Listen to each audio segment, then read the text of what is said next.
அகிலத்தை படைத்து பரிபாலிக்கக்கூடிய எல்லாம் வல்ல அல்லாஹ்வுக்கே புகழனைத்தும். அல்லாஹ்வின் சத்திய தூதர் எம் உயிரினும் மேலான கண்மணி நாயகம் ஸல்லல்லாஹு அலைஹி வஸல்லம் அவர்கள் மீதும் அன்னவர்களை பின்பற்றி வாழக்கூடிய அனைத்து முஸ்லிம்கள் மீதும் எல்லாம் வல்ல அல்லாஹ்வின் கருணையும் சாந்தியும் என்றென்றும் நிலவட்டுமாக. அன்பிற்குரிய அல்லாஹ்வின் நல்லடியார்களே, இன்றைய தினம் நபிவழியின் அடிப்படையிலே ஒரு முன்மாதிரி மிக்க இஸ்லாமிய திருமண நிகழ்விலே நாங்கள் கலந்து கொண்டிருக்கிறோம். ஒரு திருமணம் என்று சொன்னால் அது எவ்வாறு அமைய வேண்டும் என்று அல்லாஹ்வும் அல்லாஹ்வுடைய தூதரும் நமக்கு கற்றுத்தந்திருக்கிறார்களோ அதன் அடிப்படையிலே மிகவும் எளிமையான முறையிலே முழுக்க நபி வழியை அடிப்படையாக கொண்டு இந்த திருமணம் நடத்தப்படுகின்றது. இந்த திருமணத்தின் ஊடாக நாங்கள் இலங்கை வாழ் முஸ்லிம்களுக்கும் இஸ்லாத்தை தூய்மையான வடிவத்திலே பின்பற்ற விரும்பும் அனைத்து நல்லுள்ளங்களுக்கும் ஒரு முக்கியமான செய்தியை நாங்கள் பதிவு செய்யலாம் என விரும்புகிறோம்.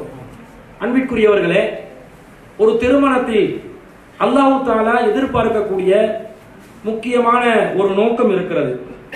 அதை பற்றி அல்லாஹ் திருமறை குர்ஆனிலே குறிப்பிடுகின்ற நேரத்தில் வமின் ஆயாத்திஹி அன் ஹலக லகும் மின் அன்ஃபுசிகும் அஸ்வாஜா, அல்லாஹ்வுடைய அத்தாட்சிகளில் ஒன்றுதான் உங்களில் இருந்தே ஒரு துணையை அல்லாஹ் ஏற்படுத்தி வைத்திருப்பது. அது எதற்காக என்று சொன்னால் லிதஸ்குனு இலைஹா, அவளிடத்திலே நீங்கள் அமைதியை பெறுவதற்காக என்று அல்லாஹ் சொல்கிறான். ஒரு திருமணத்தினூடாக மனைவியிடம் கணவனும் கணவனிடம் மனைவியும் உள்ளத்திலே அமைதியை பெறக்கூடிய ஒரு நிலைமையை இறைவன் எதிர்பார்க்கிறான், ஏற்படுத்தியும் வைத்திருக்கிறான். பொதுவாக இந்த அமைதியை அல்லாஹ் பல இடங்களில் அல்லாஹ் குறிப்பிடுவதை நாங்கள் பார்க்கிறோம். திருமண வைபவத்தில் மாத்திரம் கிடையாது. அல்லாஹ் தஆலா இரவை வஜஅல்னா நௌமக்கும் சுபாதா, இரவை உங்களுக்கு அமைதியான ஒரு இடமாக ஒரு சந்தர்ப்பமாக அல்லாஹ் ஆக்கி வைத்திருக்கிறான். அதே போல அல்லாஹு ஜஅல லக்கும் ஃபீ புயூதிக்கும் சகனா, அல்லாஹ் சொல்கிறான் அல்லாஹ் தஆலா தான் உங்களுடைய இல்லங்களில் உங்களுடைய வீடுகளில் இஸ்லாமிய முறைப்படி ஒரு வீட்டை நீங்கள் அமைத்துக் கொள்வீர்கள் என்று சொன்னால் அந்த வீட்டிலே உங்களுக்கு அமைதியை அல்லாஹ் ஏற்படுத்தி இருப்பதாக அல்லாஹ் சொல்கிறான். இதே போன்று திருமறை குர்ஆனை ஓதுதலின் ஊடாக நமக்கு அமைதி கிடைக்கிறது, தொழுகையில் ஈடுபடுவதன் ஊடாக நமக்கு கண்குளிர்ச்சி கிடைக்கிறது. இது போன்ற பல அமைதிகளை பற்றி அல்லாஹ் தஆலா திருக்குர்ஆன்ல சொல்றான். ஆனா இங்க ஒரு தற்காலிகமான நிகழ்வை பத்தி அல்லாஹ் சொல்லல. ஒருவர் ஒரு திருமண பந்தத்துக்குள்ளே நுழைவதாக இருந்தால் கடைசி சந்தர்ப்பம் வரைக்கும் நிம்மதியாக சந்தோஷமாக வாழ வேண்டும் என்பதற்காகத்தான் திருமணத்துக்குள்ளே நுழைவார்கள். தனிமையான வாழ்க்கையில பொதுவா எல்லாரும் நிம்மதியை பார்ப்பாங்க. தனிமையில வாழ்வது என்பது ஒரு பொறுப்பு இல்லாத, எந்த ஒரு கட்டுப்பாடும் இல்லாத, சுதந்திரமாக வாழக்கூடிய ஒரு வாழ்க்கை. ஆனா இப்படிப்பட்ட ஒரு வாழ்க்கையை விட்டு அனைவரும் திருமணத்துக்குள்ள நாங்கள் நுழைகிறோம், விரும்பியும் விரும்பாமலும் திருமணத்துக்குள்ள நுழைந்தே ஆக வேண்டும் என்று இஸ்லாமும் கட்டளையிடுகிறது. எதற்காக? ஒரு மனிதன் என்னதான் தன்னந்தனியான மனிதனாக அவனுடைய வாழ்க்கையில அவன் பல நிம்மதிகளை அடைந்தாலும் இந்த திருமண வாழ்க்கை இருக்கிறதே, அதிலே கிடைக்கக்கூடிய நிம்மதி என்பது ஒரு தனித்துவமான விஷயம். அதிலே கிடைக்கக்கூடிய நிம்மதி வேறு எதிலையும் கிடைக்காது என்று சொல்லுகின்ற அளவுக்கு ஒரு மனிதனை முழுமையானவனாக மாற்றுகின்ற ஒரு பூர்ணப்படுத்துகின்ற ஒரு இடமாக அல்லாஹ் இந்த திருமண நிகழ்வை ஏற்படுத்தி வைத்திருக்கிறான். அதை சொல்லிட்டு அல்லாஹ் என்ன சொல்றாங்கன்னா வஜஅல பைனக்கும் மவத்தத வரஹ்மா, நீங்க எங்கே இருக்கக்கூடிய ஆண்கள், எங்கே இருக்கக்கூடிய பெண்கள் திருமண பந்தத்துக்குள்ள நுழையிறீங்க, உங்க இல்லற வாழ்க்கைக்குள்ள நீங்க நுழையிறீங்க. ஆனா உங்களுக்குள்ள எப்படிப்பட்ட ஒரு பிணைப்பு ஏற்படுத்துறாங்கன்னா அல்லாஹ் தஆலா தான் உங்களுக்கு மத்தியிலே அன்பையும் பாசத்தையும் ஏற்படுத்தியதாக அல்லாஹ் சொல்கிறான். உங்களுக்குள்ள அன்பு வருதா, பாசம் வருதா? என்னென்னமோ பார்க்கிறோம் உலகத்துல. இன்னைக்கு திருமணம் முடிப்பாங்க, காலாகாலத்துக்கு பெற்று வளர்த்த உம்மா வாப்பா இவங்க எல்லாம் ஒரு காலப்போக்கில் செல்லா காசா மாறக்கூடியதை பார்க்கிறோம். தன்னுடைய வாழ்க்கை துணைக்காக ஒட்டுமொத்த உலகத்தையும் அர்ப்பணிப்பவர்களை பார்க்கிறோம். தன்னுடைய வாழ்க்கை துணைதான் அனைத்திலும் முதன்மையானது என்று நினைக்கக்கூடியவர்களை பார்க்கிறோம். இந்த அளவுக்கு பந்தம் பாசம் எங்கால வருது, இந்த அளவுக்கு இணக்கம் எங்கால வருது என்று கேட்டால் எங்கேயோ பிறந்து வளர்ந்தவங்க, எந்த கலாச்சாரத்தையும் பின்பற்றினவங்க, ஆனா ஒரு மார்க்க விதிமுறைப்படி ஒரு திருமண வாழ்க்கைக்குள்ள நுழையும் போது தன்னுடைய மணமகன் வாழ்க்கை துணையோட மனைவியும் வாழ்க்கை துணையோட கணவனும் மிகவும் நெருக்கமான ஒரு வாழ்க்கையை வாழ்றாங்கன்னு சொன்னா அது அல்லாஹ் ஏற்படுத்துற அன்பின் காரணமாகத்தான் அல்லாஹ் சொல்றான். இந்த அன்பு உண்மையான அன்பாக நிலைக்க வேண்டும் என்றால் இந்த அன்பை யதார்த்த பூர்வமாக வாழ்க்கையில யதார்த்தமாக நாங்கள் அனுபவிக்க வேண்டும் என்று சொன்னால் சில வழிமுறைகளை இஸ்லாம் சொல்லுது. நீங்க திருமணம் முடிக்கிறீங்களா? நீங்க கண்டதையும் பார்த்து திருமணம் முடிக்க முடியாது. நீங்க விரும்பின மாதிரி எல்லாம் திருமணம் முடிக்க முடியாது. திருமணம் என்ற அந்த வாழ்க்கை நெறிக்குள்ள முக்கியமான ஒரு நிகழ்வாக ஒவ்வொருவரும் ஏற்படுத்தி கொண்டிருப்பதனால அது மார்க்க சில வரம்புகளை சொல்லி அந்த வரம்புகளுக்குள்ள நீங்க திருமணத்துக்குள்ள நுழைங்க என்று இஸ்லாம் சொல்கிறது. அதுல முதலாவதாக அல்லாஹ் சொல்லக்கூடிய, அல்லாஹ்வின் தூதர் ஸல்லல்லாஹு அலைஹி வஸல்லம் சொல்லக்கூடிய வழிமுறையை பாருங்கள். துன்கவுல் மர்அத்து லிஅர்பஇன், ஒரு பெண் 4 காரணங்களுக்காக வேண்டி திருமணம் முடிக்கப்படுகிறாள். நபிகள் நாயகம் ஸல்லல்லாஹு அலைஹி வஸல்லம் சொல்றாங்க. உலகத்துல பொதுவாக அந்த காலத்துல இப்படிதான் இருந்திருக்குது. இந்த காரணங்களுக்காகத்தான் திருமணம் நிகழ்வதாக நபிகள் நாயகம் சொல்றாங்க. அதுல முதலாவதாக லிமாலிஹா, அவனுடைய செல்வத்திற்காக. அடுத்தது ரசூல் ஸல்லல்லாஹு அலைஹி வஸல்லம் வலி ஹஸபிஹா, அவனுடைய அந்தஸ்துக்காக, பாரம்பரியத்துக்காக. மூணாவதா சொல்றாங்க வலி ஜமாலிஹா, அவனுடைய அழகுக்காக. வலி தீனிஹா, மார்க்க பற்றுக்காகவும் திருமணம் முடிக்கப்படுறாங்க. இந்த 4 காரணம், அழகு, அந்தஸ்து, அதே போன்று அவங்களோட குடும்ப பாரம்பரியம், இது போல அந்த பெண்ணுடைய மார்க்க பற்று. இந்த 4க்காகத்தான் பெண்கள் பொதுவாக திருமணம் முடிக்கப்படுகிறார்கள். இதுல ரசூல் ஸல்லல்லாஹு அலைஹி வஸல்லம் மார்க்கம் சொல்றதா இருந்தா அடிச்சு உடைச்சு சொல்ற மார்க்கம் தானே. இதுல பூசுறது முழுகிறது ஒண்ணுமே கிடையாது, சமரசம் கிடையாது. ரசூல நேரடியாக ஒரு தெளிவை சொல்றாங்க, தீர்வை சொல்றாங்க, சமுதாயத்துக்கு ஒரு அறிவுரையை சொல்றாங்க. மார்க்கம் உள்ளவரை திருமணம் முடி, இல்லையா தரிவத்தியதாக்கி நாசமாகும். 2 தான் முடிவு. மார்க்கம் உள்ளவரை திருமணம் முடி, இல்லையா நீ நாசமா போ. அவன் திருமணத்துல அல்லாஹ் என்ன சொல்றான்? மன நிம்மதியை அமைத்துக் கொள்வதற்காக அல்லாஹ் திருமணத்துக்குள்ள நுழைய சொல்றான். அந்த திருமணத்துல மன நிறைவு நமக்கு கிடைக்கணும் வேண்டாம். எப்படிப்பட்ட ஒரு வாழ்க்கை துணை அமைச்சு கொள்ளணும்? என்ன அழகு இருந்தாலும், என்ன பாரம்பரியம் இருந்தாலும், என்னதான் அந்தஸ்து இருந்தாலும், வசதி இருந்தாலும், மார்க்கம் இருக்குதா, மார்க்கம் இருக்குதான்றத மட்டும் அடிப்படையா பார்க்கணும். அது இருந்து அழகு இருந்தா பரவாயில்லை, அது இருந்து அந்தஸ்து இருந்தா பரவாயில்லை, அது இருந்து செல்வம் இருந்தா பரவாயில்லை. செல்வத்தை எதிர்பார்த்து திருமணம் முடிப்பதற்கு தடை மார்க்கத்துல கூடாது. ஆனால் நபிகள் நாயகம் இங்க என்ன சொல்லி தர்றாங்க? மார்க்கத்தை நம்பர் 1க்கு வை. மார்க்கம் உள்ள துணை கிடைக்குதா? அழகு இல்லாம போதா பரவாயில்லை, அந்தஸ்து இல்லாம போதா பரவாயில்லை, செல்வம் இல்லாம போதா பரவாயில்லை, 2 இருக்குது. இருந்து சேர்த்துக்கொள்ளும் இயலும், இல்லையா அதை கண்டுகொள்ளாது. மார்க்கத்துக்கு முதன்மையான இடத்தை குடு என்று இஸ்லாம் சொல்லுது. அந்த அடிப்படையில் மார்க்கப்பட்டுள்ளவர்களை நாங்கள் திருமணத்திற்காக தெரிவு செய்ய வேண்டும். இப்ப இளம் தம்பதிகள் இருவர் திருமணத்துக்குள்ள நுழைகிறாங்க. இந்த திருமணத்தை எடுத்துக்கொள்வோமே, நம்முடைய அமைப்பை சேர்ந்த ஒரு கொள்கை சகோதரர், அந்த சகோதரர் திருமண வாழ்க்கைக்குள்ள நுழைகிறாருன்னா இந்த மணமகன் எத்தகைய நிலையில் இருக்கிறார்? அவர் ஒரு அழைப்பாளராக, இந்த மார்க்கத்துக்காக உழைக்கக்கூடியவராக, மார்க்கத்தை கற்று அது பிறருக்கு கற்றுக் கொடுக்க வேண்டும் என்ற ஒரு மன நிம்மதியை அதே அடைவதற்குரிய ஒரு நோக்கத்துடன் செயல்படக்கூடியவராக ஒரு மணமகன் இருக்க, அதே விதத்தில் எந்த ஒரு விதத்திலும் மணமகனுக்கு 2ஆம் பட்ச நிலையில் இல்லாம, எந்த விதத்திலும் மணமகனுக்கு குறையாம, மார்க்க அறிவுல, மார்க்க படிப்புல, ஒழுக்கத்துல, பண்பாட்டுல, எல்லாத்திலையும் உச்சங்களில் இருக்கக்கூடிய ஒரு மணமகளை தெரிவு செய்து திருமணத்துக்குள்ள நுழைகிறாங்கடா. இந்த ஹதீஸுக்கு செயல் வடிவம் என்று இதுதாங்க. இதை விட வேற ஒரு செயல் வடிவம் இருக்குதா? சிந்திச்சு பாருங்க. அல்லாஹ் தஆலா இதுதான் எதிர்பார்க்கிறா. இப்ப உம்மு சலமா ரலியல்லாஹு அன்ஹா அவர்களுடைய திருமண நிகழ்வு எப்படி நடக்குது? ரசூல் ஸல்லல்லாஹு அலைஹி வஸல்லம் உம்மு சுலைம் ரலியல்லாஹு அன்ஹா ரொம்ப அழகான ஒரு பெண்மணி. அந்த பெண்மணிக்கு அழகு மட்டும் இல்ல, அவளுக்கு அழகோட சேர்த்து அதை விட மார்க்கம் இருந்துச்சு. ஏனென்றால் உம்மு சுலைம் ரலியல்லாஹு அன்ஹா அவர்களை மதீனாவில் இருந்த பல பேர் திருமணம் முடிக்க வேண்டும் என்று விரும்பினார்கள். எனக்கு உம்மு சுலைம திருமணத்துக்கு ஒரு துணை, என்னுடைய வாழ்க்கை துணையாக அவங்களை திருமணம் முடிக்க கிடைக்காதா என்று பல நபித்தோழர்கள் விரும்பக்கூடியவர்களாக இருந்தார்கள். இவங்க கூட அழகானவங்களா இருந்தும் இவங்க அழகும் மார்க்கு பற்றை வச்சு இவங்க என்ன செய்யல? கண்ட மாதிரி தன்னுடைய வாழ்க்கை துணையை தெரிவு செய்யல. எப்படி வாழ்க்கை துணையை தெரிவு செய்யறாங்கன்னா மார்க்க அடிப்படையிலே தெரிவு செய்யறாங்க. பாருங்க, அபூ தல்ஹா வருகிறார். அபூ தல்ஹா யாரு? அந்த நேரத்தில் உம்மு சுலைம் ரலியல்லாஹு அன்ஹா அவர்களை விரும்பும் போது அவர் ஒரு முஸ்லிம் கிடையாது, அவர் ஒரு காஃபிராக இருந்தார். அபூ தல்ஹா ரலியல்லாஹு அன்ஹு அவர்கள் அந்த நிலையில் காஃபிராக இருந்தார். இருந்து இவங்க அழகு மட்டுமே பார்த்து, மார்க்கத்தை பார்க்கல, அவர் காஃபிரே, அதை பார்க்க மாட்டாரே, அழகு மட்டுமே பார்த்து உம்மு சுலைம் ரலியல்லாஹு அன்ஹா அவங்க கிட்ட கேட்கிறாங்க, நாங்க 2 பேரும் திருமணத்துக்குள்ள நுழைவோமே என்று கேட்கிறாங்க. கேட்கும் போது அவங்க சொல்றாங்க, இல்ல நான் உங்களை விரும்ப மாட்டேன் அப்படின்றாங்க. ஏன்? நீங்கள் ஒரு முஷ்ரிக்காக இருக்கிறீர்கள், அல்லாஹ்வுக்கு இணை கற்பிக்கிறீர்கள். அல்லாஹ்வுடைய அதிகாரம், ஆற்றல், பண்பு, ஏகத்துவம், அல்லாஹ்வுக்கு மாத்திரம் வணக்கங்கள் செலுத்தப்பட வேண்டிய அனைத்து பண்புகளும், அந்த பண்புகள் உங்களிடம் இல்லை. இதற்கு மாறாக நீங்கள் உங்களுடைய வாழ்க்கையை நீங்கள் அமைத்துக் கொண்டிருக்கிறீர்கள். உங்களை எப்படி என்னுடைய வாழ்க்கை துணையாக நான் ஏற்றுக்கொள்ளலாம் என்று கேட்டு அவங்க மறுக்கிறாங்க. மறுக்கும் போது உம்மு சுலைம் ரலியல்லாஹு அன்ஹா சொல்றாங்க, நீங்கள் சாதாரணமாக இடை போட வேண்டாம். என்னிடம் மனம் பேசி வந்த அபூ தல்ஹா என்பவர் எத்தகைய நிலையில் இருந்தார் தெரியுமா? அபூ தல்ஹாவை திருமணம் முடிப்பதற்கு மதீனத்து பெண்கள் போட்டி போட்டுக் கொண்டிருந்தார்கள். அவ்வளவு அழகு.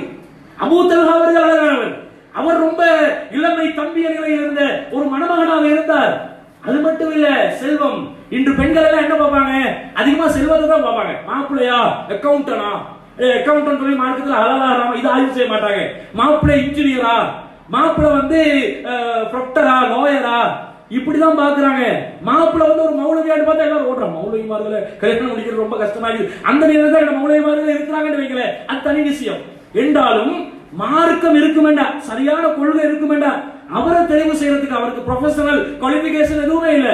மார்க்கம் மட்டும்தான் என்னுடைய மணமகனாக வரக்கூடியவர்கள் இருக்குதா, தெரிவு செய்வதற்கு பெண்கள் தயாராக வேண்டும்.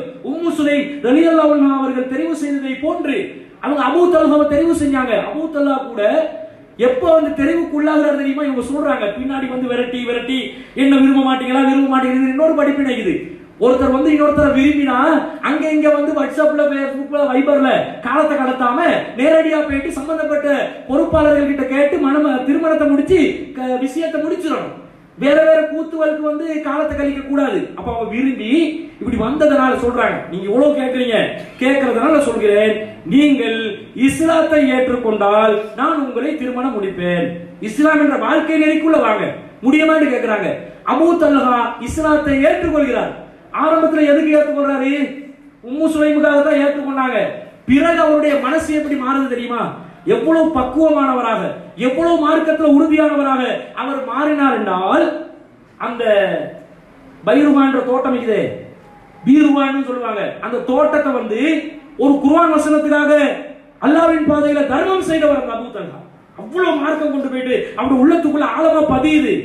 அந்த அபூ தல்ஹா அவர்கள் ஒரே குர்ஆன் வசனத்துக்காக லன் தனாலுல் பிர்ர ஹத்தா துன்ஃபிகு மிம்மா துஹிப்பூன், நீங்க விரும்புறத அல்லாஹ்வின் பாதையில் செலவிடும் வரைக்கும் நீங்கள் நன்மையை பெற்றுக் கொள்ளவே மாட்டீர்கள். வருது வசனம். உடனே போறாங்க, அல்லாஹ்வின் தூதரே என்னுடைய தோட்டத்தை நீங்கள் வைத்துக் கொள்ளுங்கள், அல்லாஹ்வின் பாதையில் தர்மம் செய்ய. ரசூலுல்லாஹ் ஆச்சரியப்படுறாங்க, இப்படிமா மனித புனிதர்கள் இப்படி வருவாங்களா, இப்படி வியக்க வைக்கும் மனிதர்கள் இருப்பார்களா என்று நபிகள் நாயகமே ஆச்சரியப்பட்டு கேட்கிறாங்க.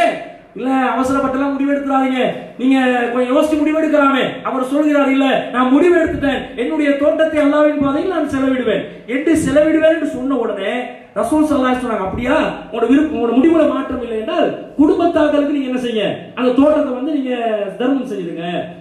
ரசூலா வந்து பைத்துல் மாலுக்கு எழுதிட்டா இதான்டா சான்ஸ் என்று சொல்லி உடனே வக்ஃப் பண்ணி கொள்ளல. என்ன செஞ்சாங்க? தர்மம் தானே பண்ணணும், அவ குடும்பத்துக்குள்ள தர்மத்தை பண்ணுங்க என்று சொல்லி இந்த மாதிரி மார்க்கப்பட்டுள்ளவரா மாறினார். அந்த குடும்பத்தில் நடந்த நிகழ்வுகள், அற்புதமான நிகழ்வுகள், ஏராளமான நிகழ்வுகள் ஹதீஸ்களை நாங்க நிறைய பார்க்கிறோம். அப்ப இந்த மாதிரி மார்க்கப்பட்டுள்ள ஒருவரோட வாழ்க்கையில நாங்க நுழையணும். அந்த நிலையை நாங்க இந்த திருமண நிகழ்வுல கண்கூடா பார்க்கிறோம். ஒரு மணமகன், ஒரு மணமகள், இருவருமே மார்க்கத்தை கற்றவர்கள், அரபு மொழியை கற்றவர்கள், சுன்னாவை விளங்கியவர்கள். இந்த மார்க்கத்திற்காக மாத்திரமே இவர்கள் திருமண பந்தத்தில் நுழைகிறார்கள். அல்லாஹ்வுடைய மார்க்கத்தை நிலைநாட்ட வேண்டும். இளம் தம்பதிகளாக இருந்தாலும் நம்முடைய வாழ்க்கை மார்க்கத்தின் பற்றுடன் ஆரம்பிக்கட்டுமே என்று நினைத்து இந்த திருமண இந்த பின்னணி நமக்கு தெரியறதுனால சொல்றேன். இந்த அளவுக்கு ஒரு முக்கியமான ஒரு இடத்துக்கு அவங்க வர்றாங்கன்னா அதுக்கு காரணம் அவர்களுடைய உள்ளத்திலே அந்த மார்க்கம் சரியா குடிகொண்டிருக்கிறது. அல்லாஹ்வும் சொல்கிறானா இல்லையா? எப்படி சொல்கிறான்? வத்தையிபாத்து லித்தையிபீன், நல்ல பெண்களை நல்ல ஆண்களுடன் நாங்கள் சேர்த்து வைப்போம் என்றாங்க. அது அல்லாஹ்வுடைய பொறுப்பு. நல்லவங்களா இருந்தா, ஒழுக்கம் உள்ளவங்களா இருந்தா, அவங்க வந்து ஒழுக்க சீலர்களாக இருந்தா, ஒழுக்கம் உள்ளவங்களோட நாங்க சேர்த்து வைப்போம். அதே மாதிரி அல்லாஹ் சொல்றான், தையிபூன லித்தையிபாத், நல்ல ஆண்களை நல்ல பெண்களுடன், ஒழுக்கமுள்ள ஆண்களை ஒழுக்கமுள்ள பெண்களுடன், ஒழுக்கமுள்ள பெண்களை ஒழுக்கமுள்ள ஆண்களுடன் நாங்கள் இணைத்து வைப்போம் என்று அல்லாஹ் சொல்கிறார். அப்ப இதுல ஒரு படிப்பினையா இல்லையா? அவன் மார்க்கப்பற்று வந்து சேருது, ஒழுக்கம், அவங்களோட எல்லா விதமான பண்பாடுகள் அனைத்தும் நிறைந்த ஒரு தம்பதிகளாக வாழ்க்கையில நுழையும் போது செல்வத்தை பார்க்காம, அந்தஸ்தை பார்க்காம, அழக பார்க்காம, இது ஒண்ணுமே வந்து ஒரு முக்கியமான ஒரு காரணமாக அவர்களுடைய வாழ்க்கைக்கு அடிப்படையாக பார்க்காமல் மார்க்கப்பற்ற யோசிச்சு ஒரு திருமணத்துக்குள்ள நுழைவாங்கன்னா இந்த திருமணம் இப்படிப்பட்ட வாழ்க்கையில தான் அல்லாஹ் தஆலா என்ன செய்வான், அவங்களுக்கு வந்து அல்லாஹ் பரக்கத்தை வைப்பான். இந்த மாதிரி திருமணங்கள் தான் பரக்கத் நிறைந்த திருமணம் என்று ரசூலுல்லாஹ் சொல்றாங்க. பரக்கத்துல முதலாவது பரக்கத்து இது. மனசுக்கு கிடைக்கிற நிம்மதி தானே. எதுவுமே சாப்பிடுறதுக்கு வழி இல்லை, துணைவி இருக்கிறாங்க, அந்த துணைவியை சந்திச்சு பேசும்போது இன்னைக்கு உங்களுக்காகவே நான் பசியை தாங்கி கொள்றேன் என்று ஒருத்தி சொல்வாண்டு வைங்க, அப்ப வர்ற நிம்மதி இருக்குது. காசால வராத நிம்மதி, பணத்தால வராத நிம்மதி, அழகால வராத நிம்மதி. அந்த இடத்துல ஒரு எதுதான் கொடுக்கும், அந்த நிம்மதியை மார்க்கம் மட்டும்தான் கொடுக்கும். அந்த மாதிரி ஒரு நிம்மதியை பெற்றுக்கொள்ளக்கூடிய விதத்தில் இரண்டு பேர் இணைகிறாங்கன்னு சொன்னா அது அல்லாஹ் தஆலா சொல்ற மிகப்பெரிய பரக்கத் நிறைந்த திருமணமாக அது மாறிவிடும். நபிகள் நாயகம் ஸல்லல்லாஹு அலைஹி வஸல்லம் சொல்றாங்க, இந்த மாதிரி திருமணங்களை எளிமையான முறையில் நீங்க நடத்துங்க. நல்ல அடிப்படை தெரிவு சரியா இருக்குதா, அது மார்க்கத்துக்கு உட்பட்டதா இருக்குதா, அது சரியானதாக இருக்குதா, அல்லாஹ் உங்களுக்கு அருள் புரிவான். அல்லாஹ்வுடைய சாந்தி சமாதானம் அனைத்தும் உங்களுக்கு வந்து சேர்ந்து விடும். அத்துடன் சேர்த்து அந்த திருமணத்தை எளிமையா நடத்துங்க. எளிமையா நடத்தினா மேலதிகமான பரக்கத் மனுஷன் எதிர்பார்ப்பானே, அந்த பரக்கத்து வந்து சேரும். இன்ன ஆலமன் நிக்காயி பரக்கத்தன் ஐஸ்வரூபமோனா, திருமணங்கள்ல பரக்கத் நிறைந்த திருமணம் குறைந்த செலவில் நடத்தப்படுகின்ற திருமணம் தான் என்று நபிகள் நாயகம் சொல்றாங்க. எனவேதான் ஒரு வீட்டுக்குள்ள மண்டபம் இல்ல, தோரணை இல்ல, மணமகளை வச்சு நாங்க அலங்கரிக்கல. மணமகன் அவர் இந்த அளவுல கிட்ட இருக்கதானே வேணும், அவதான் அவர் மணமகன் விரும்புவார். இல்லன்னு சொன்னா என்ன மணமகனை அலங்கரிச்சு வச்சிருக்கிறான்னு அவர் குஜராத் கிட்ட இருந்தாலும் அவர் வந்து அவர்கிட்ட ஆசைனாங்க, அவர் அப்படி அழகா இருக்கதானே வேணும், அது பிரச்சனை இல்ல. மார்க்கத்துல முறை இல்ல, மார்க்க அனுமதிக்கக்கூடிய விதத்துல அழகான ஆடைகளுடன் மணமகளை வந்து எந்த ஒரு அலங்காரமும் பண்ணாம மக்களுக்கு காட்சிப்படுத்தாம, பெண்கள் மத்தியில பெண்கள் இருக்கிறது தனி விஷயம், காட்சி பொருளாக்காம எந்த விதமான ஆடம்பரமும் இல்லாம எளிமையான முறையில் ஒரு வீட்டுக்குள்ள, ஏன் வீட்டுக்குள்ள என்ன வசதி இல்லையா, இவங்களுக்கு செலவழிக்கிறதுக்கு விருப்பம் இல்லையா, இப்படி எல்லாம் நினைப்பாங்க. சரி, நாங்க ஹால் பிடிச்சி பெரிய மண்டபத்தை பிடிச்சி ஆயிரக்கணக்கான சகன்களை கொடுத்து திருமணத்தை முடிச்ச வேண்டும் வைங்க, என்ன சொல்லிட்டு போவான், இறைச்சி வந்து ரஃபா இருக்குது, கடிக்க கடிக்க கடிப்படுத்த பல்ல துண்டு கலரை பார்த்து சொல்லுவான். இதுதான் சொல்லிட்டு போவாங்க. இதுக்காக வேண்டி இவ்வளவு ஆடம்பரங்களும் இவ்வளவு செலவினங்களுமா இல்லை. இந்த மாதிரி சரளமா இலகுவான முறையில நிம்மதியா திருமணங்களை முடிக்கணும் என்று சொன்னா இப்படிதான் முடிஞ்ச அளவு வீட்டுக்குள்ள சொல்லுவாங்க. எங்களோட குடும்பத்தை பார்த்தா குடும்பத்துக்குள்ளே நிறைய பேர் இருக்கிறாங்க, அப்படி பார்த்தா ஆதமுடைய பிள்ளைகள் அனைவரும் உடன் பிறந்தவர்கள் தான். அவன் ஒட்டுமொத்த உலகத்தை அழைச்சுதான் திருமண விருந்து கொடுக்க வேண்டி வரும். அப்படி இல்ல, முக்கியமானவர்கள் யார் மிகவும் நெருக்கமானவர்களாக கருதப்படுகிறார்களோ அவர்களை அழைத்து சிறிய அளவிலான ஒரு உணவை விருந்தை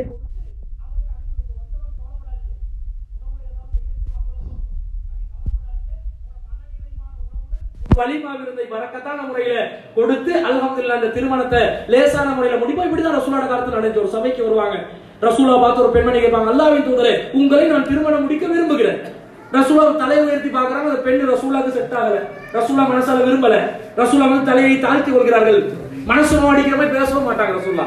பிறகு வந்து பக்கத்துல இருக்கிற சாபி வந்து அவர் கேட்கிறார், அல்லாஹ்வின் தூதரே, நீங்க என்னமோ விருப்பம் இல்லாத மாதிரி விளக்குது, நான் முடிச்சு கொள்ளட்டுமா? அவர் என்ன பார்க்கல தெரியுமா, அந்த பெண்மணி ரசூலாவை தானே விரும்பினா, நான் எப்படி ஏழு விருப்பத்தை தெரிவிக்கிறது? அவர் அதை பார்க்கல. அவர் வந்து நான் முடிச்சு கொள்ளட்டுமான்னு கேட்கிறாங்க. ரசூலா வந்து எனக்கு விருப்பம் வேண்டாம் அவங்க கிட்ட கேட்கிறாங்க, ஏன்னா இந்த நீங்க திருமணம் முடிக்கிறீங்களா? அவங்க சொல்றாங்க பரவாயில்லை, நான் ரசூலாவை தானே விருப்பம் கேட்டேன், இடையில வந்தவருக்கு நான் விருப்பம் கொடுத்தா என்ன பத்தி ரசூலா என்ன நினைப்பாங்க? அவங்க பார்க்கல. மார்க்கத்தை பாருங்க எவ்வளவு சிம்பிள் என்று பாருங்க. உடனே வந்து திருமண பேச்சுவார்த்தை நடத்தப்படுது. ஒரு மோதிரத்தை வந்து கொடுக்கறதுக்கு வழி இருக்குதான்னு கேட்கிறாங்க, அதுவும் இல்லைன்றாங்க.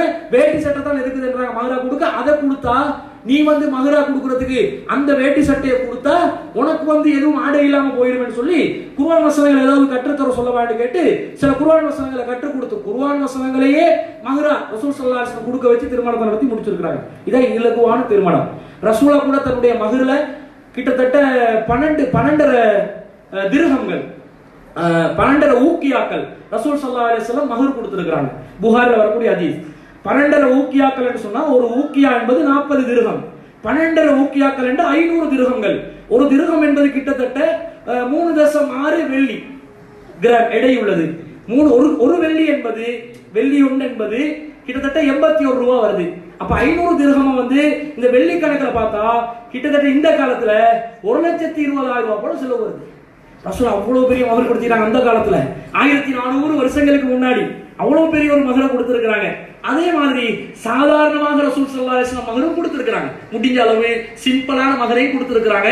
அப்ப மகருடைய நிர்ணயம் என்பது அவங்களுடைய வரக்கூடிய விஷயம். அந்த மகரை கொடுக்கணும். அந்த மார்க்கத்தை மகரா கொடுத்து திருமணம் முடிச்சாங்களே உம்மு சுலைமும் அபூ தல்ஹாவும், இந்த மாதிரி வரலாறுல பதிவு செய்யப்பட வேண்டிய திருமணங்கள் வர வேண்டும். மார்க்கம் இருக்குதா? நீ மார்க்கத்தை சொல்லி தருவியா? தௌஹீத் சொல்லி தருவியா? தௌஹீத் அடிப்படையில நீ வாழுவியா? நான் தௌஹீத் அடிப்படையில வாழ்வதற்கு நீ எனக்கு உதவி செய்வியா? அதுவே மது. வா திருமணம் முடிந்து ஒரு பெண்மணி விரும்புகிறாள் என்றால், ஒரு ஆண்மகன் விரும்புகிறான் என்றால், அதை விட ஒரு சிறந்த திருமணம் இருக்கவே முடியாது என்பதை நாங்கள் உணர்கிறோம். ஹதீஸ்களை ஆராய்வதனால் உணர்கிறோம். உலகத்திலே கண்கூடான நிகழ்வுகளை பார்ப்பதனால் நாங்கள் உணர்கிறோம். எனவே இன்று நடைபெறக்கூடிய இந்த திருமணத்தினூடாக நாங்கள் மனநிறைவு அடைகிறோம். இது போன்று மார்க்கத்தின் அடிப்படையில் மணமகனும் மணமகளும் இரண்டு பேரும் மார்க்க விளக்கம் உள்ளவர்கள், மார்க்க நெறிமுறைகளை தன்னுடைய வாழ்க்கையில் கடைபிடிக்கக்கூடியவர்கள், ஒழுக்கத்தில் சீரர்களாக வாழக்கூடியவர்கள், மார்க்கத்தை அடிப்படையாக வைத்து திருமண வாழ்க்கைக்குள்ளே நுழையக்கூடியவர்கள்.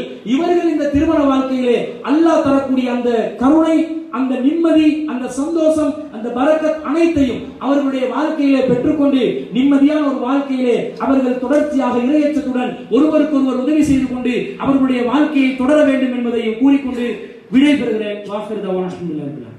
திருமண நிக்கா ஒப்பந்தம் இப்போது நடைபெறும். அதற்கு பிறகு விருந்தளிக்கும்.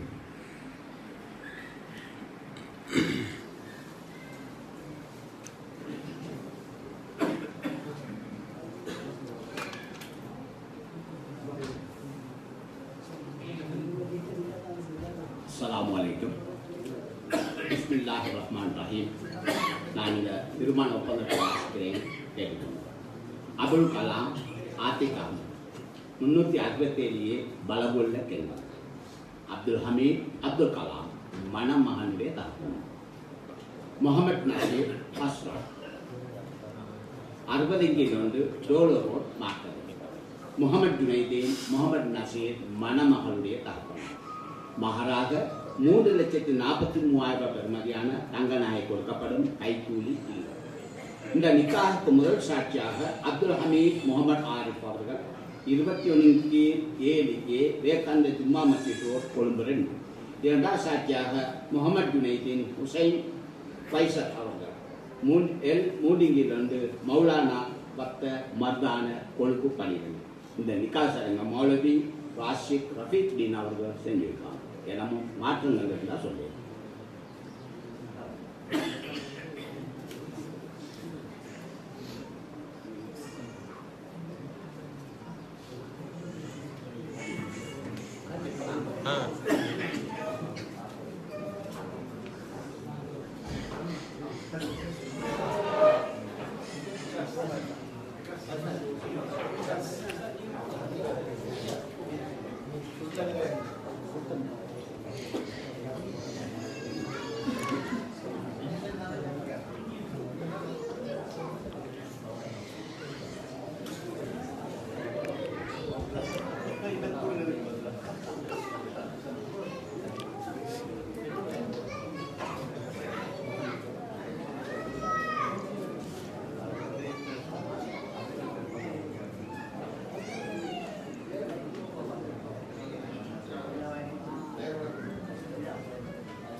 திருமணத்தினுடைய உரை அனைவரும் கேட்டிருக்கீங்க. திருமணம்ங்கிறது இவ்வளவுதான். இப்போ சம்மதம், மணமகன் அதே மாதிரி மணமகளுடைய தகப்பனாருடைய சம்மதம் தெரிவிக்கப்பட்டதோட திருமணம் முடிஞ்சிடும். மணமகன் இப்போ என்ன செய்வாங்கன்னு சொன்னால் தன்னுடைய மகர் தொகையை சொல்லி இன்னாருடைய மகள் அவங்க நான் வந்து இவ்வளவு மகர் தொகைக்கு திருமணம் முடித்து கொடுக்குறேன், அதை அவங்க மகள் எனக்கு திருமணம் முடித்து தருவதற்கு சம்மதமாக மணமகன் கேட்பாரு. அவங்க அதுக்கு சம்மதம் தெரிவிச்சிட்டாங்கன்னு சொன்னால் திருமணம் முடிஞ்சிடும். சரியா?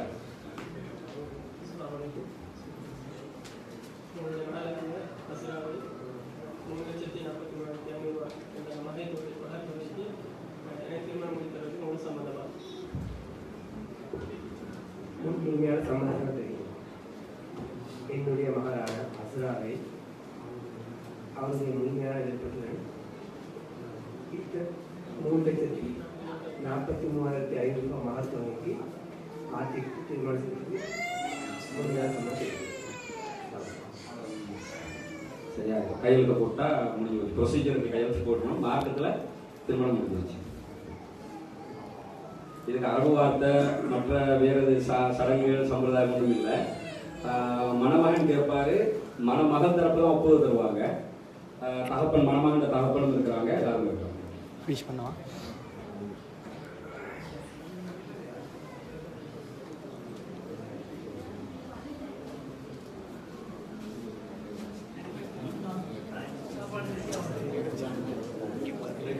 மேலே உட்காரு, மேலே இங்கே வாங்க,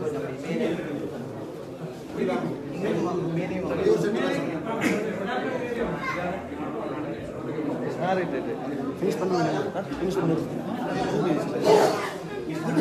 அதாவது எல்லாம் இந்த மணமகனுக்கு துவா சொல்லிட்டு போயிருக்கீங்க.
அனைவரும் மணமகளுக்கு வாழ்த்தலும் அவருடைய அவருடைய உரிமைகள் அவருக்கு வரக்க செய்யும். அவர் மீதுள்ள கடமைகள் அல்லாஹ் வரக்க செய்யும். உங்கள் இருவரையும் நல்ல காரியங்களில் அல்லாஹ் தஆலா இணைத்து வைக்கட்டும் என்று மனசார நாங்கள் ஒரு பிரார்த்தனை செய்து நான் சொல்லிக்கிறோம்.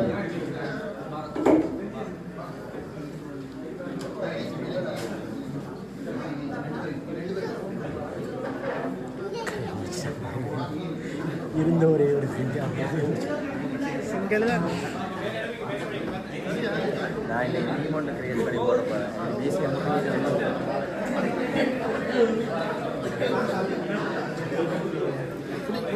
ஃபினிஷ் பண்ண கூட்டத்தை காட்டிட்டு அடிக்கிறது விலகுது மனமாக நான் காட்டுறேன் अरे क्लोजअप लेगा அப்படியா आप लेगा क्लोजअप लेगा வாங்கிட்டு